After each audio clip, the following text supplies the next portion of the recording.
Why is it that some people, that often when you're speaking to people, they say, oh, my dua hasn't been answered, you know? This is a common statement by the Muslim brothers and sisters you meet around the place. Why is it that certain supplications perhaps are not answered? There are certain criteria that are required, and many a time the supplication is rejected because, point number one, maybe the earning is haram.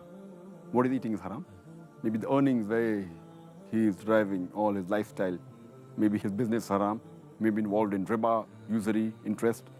He may be dealing in a business which involves bribing, maybe dealing in a business which involves lying, cheating, etc. All these things which are related to haram things, that's the reason, it is one of the major reasons why supplication is not answered.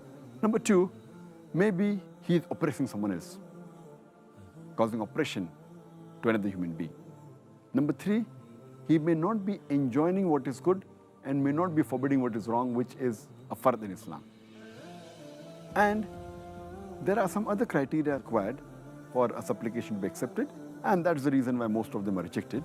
One is that we should not say that, oh Allah, forgive me if you please, oh Allah, bless me if you please, or oh Allah, grant me sustenance if you please.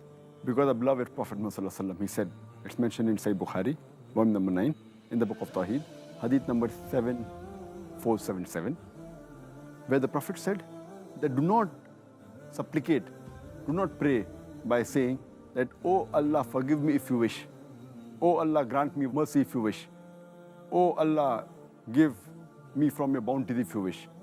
Because Allah subhanahu wa ta'ala, He does what He wills, and you cannot command Him. So saying such things is totally wrong, which many people do, which is a big mistake. That is the reason supplication are unanswered. Furthermore, people many a time, they give names to Allah subhanahu wa ta'ala, which Allah never mentioned in the Quran, neither the Prophet used any of the Sahih Hadith. They call Allah subhanahu wa ta'ala with attributes and names which are not given by Allah and His Rasul.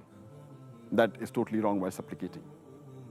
Furthermore, many people when they supplicate, they add on many names and many things. For example, they say that please forgive my father, my grandfather, my great-grandfather, my mother, my grandmother, my great-grandmother, my uncle, my auntie, keep on, so it becomes a big list.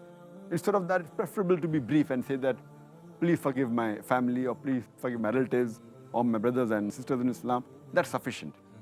And one of the other mistakes that people make is they normally supplicate very loudly. Very loud supplicate, where Allah says in the Quran, in Surah Araf, chapter number 7, verse number 55, that ask to Allah subhanahu wa ta'ala with humility and privacy. Allah says in the next verse in Surah Araf, chapter 7, verse 56, that call to Allah with fear and longingness. So these are the basic mistakes that people make when they supplicate. And furthermore, many a time, when we ask something from Allah subhanahu wa ta'ala, we may follow all the things, but yet Allah subhanahu wa ta'ala does not answer our prayers. Allah says in the Quran in Surah Baqarah, chapter number 2, verse number 216, that you may dislike a thing which may be good for you, and you may like a thing which may not be good for you. Allah knows and you do not know. There may be a situation where a Muslim may pray to Allah subhanahu wa ta'ala, that, Ya Allah subhanahu wa ta'ala, give me a motorcycle, a BMW. I want a BMW 1000cc. And Allah does not answer his prayer. Because Allah knows that if Allah gives him a BMW, he may go fast, he may have accident, he may fracture his leg. So Allah subhanahu wa ta'ala, by not answering his prayer, is actually answering him. So Allah subhanahu wa ta'ala is the knower of the unseen, of the future. So you may like a thing which may not be good for you. Allah knows and you do not know.